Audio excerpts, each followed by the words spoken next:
Remember, we said earlier that when God speaks, God creates. That when God calls something, it leaps into being. In a way, that is true of the church. Dr. Will Willimon will explain that the New Testament word for church, ecclesia, literally means those who are called out. Just as God called light into being and there was light, God has called the church into being and there is church. This is crucial, for too often we think the church is our creation, that its existence depends on us. But in fact, the opposite is closer to the truth. It is we who depend on the church. Without it, we cannot be Christians. How we understand the church has practical consequences. If the church were ours, we would have the right to decide who can belong to it and who cannot, on the basis of our likes and dislikes, just as we have the right to decide whom to invite into our house and whom not to invite. But that is not the case. In the church, we are all God's guests, and therefore we have no choice but to welcome those whom God has called to be guests jointly with us. Dr. Willimon. Someone has said that the great heresy of popular religion is the notion religion is a private affair, this little thing between me and God.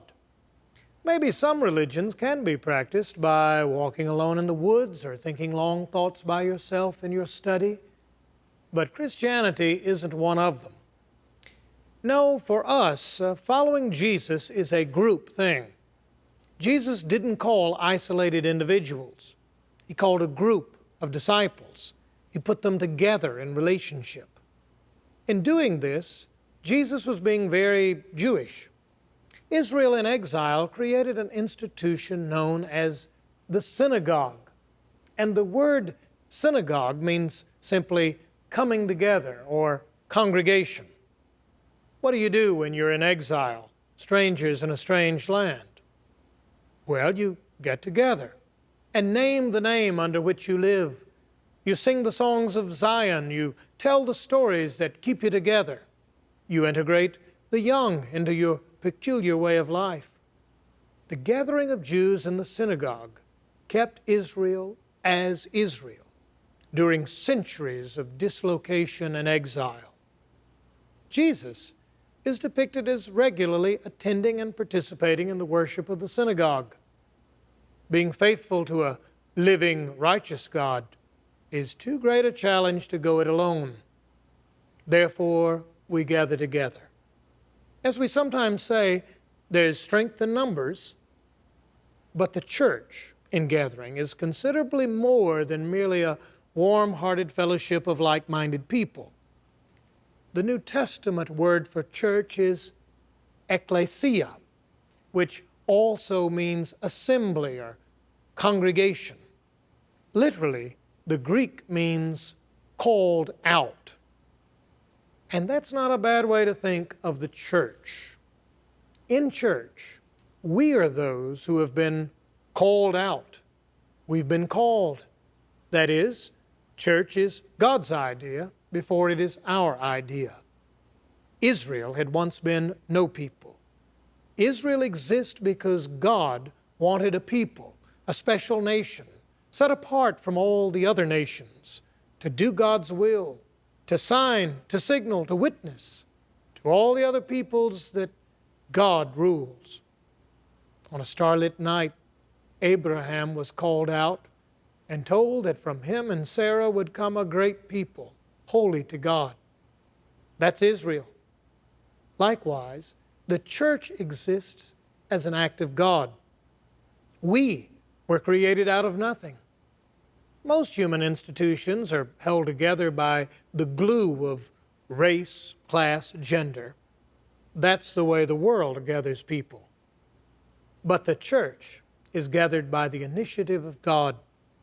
The church exists and continues to this day, not because we Christians have worked hard, been faithful, or practiced obedience, but rather because God keeps calling us together.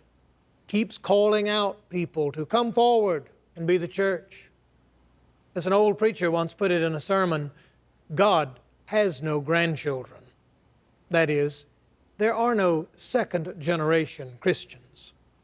In each generation, God calls forth those to be God's church.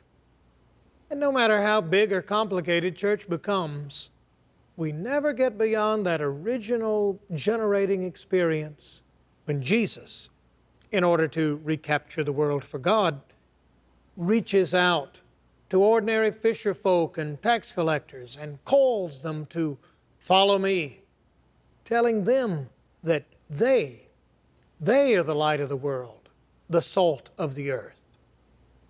This means that you are here today as the church, not because you're especially good and not because you're unusually intelligent, though you may be, but rather because God has called you.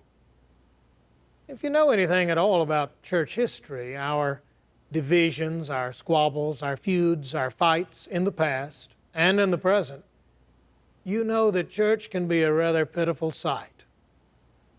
Yet, despite our shortcomings as the church, to live up to our high calling to be Christ's salt and light, we do not lose heart because we believe that God is faithful, that God will both call the church and preserve the church God has called forth. Furthermore, the word ecclesia reminds us not only the church has been called, but also that the church has been called out. Vatican II, that great reformation of the Roman Catholic Church in the 1960s, calls a passage from 1 Peter the most succinct statement of the meaning of the church. 1 Peter puts this matter of church this way: "But you are a chosen race, a royal priesthood, a holy nation, God's own people, in order that you may proclaim the mighty acts of Him who called you out of darkness into His marvelous light. Once you were not a people, but now you are God's people." After talking about all that's wrong with the world and people in it, this early Christian writer says to the congregation, the ecclesia, "But as for you, you are a chosen race." Why chosen? For special privilege? Special reward? No. You are chosen so that you may be a royal priesthood. And what do priests do? They mediate between God and the world. They intercede with God in behalf of the world. They represent Christ to the world. And in church, we're all priests. We all get to serve as Christ's representatives, His priest to the world. This is what the Protestant Reformers meant when they called the church priesthood of believers. Furthermore, the passage from 1 Peter says that we are a holy nation. Holy means simply something that is set apart by God. As the church, as ecclesia, we are those who have been set apart for divine purposes, commandeered by Christ to do His will in the world. Notice that the church is described here in collective nouns: priests, a nation, a people. As we said, we're all in this together. The Christian faith is meant to be lived in common, as a people, a group, in concert, in community, rather than solo. And why are we made a holy nation of priests? 1 Peter says, "That you may declare the wonderful deeds of Him who called you out of darkness into His marvelous light." We're called out for a job to do.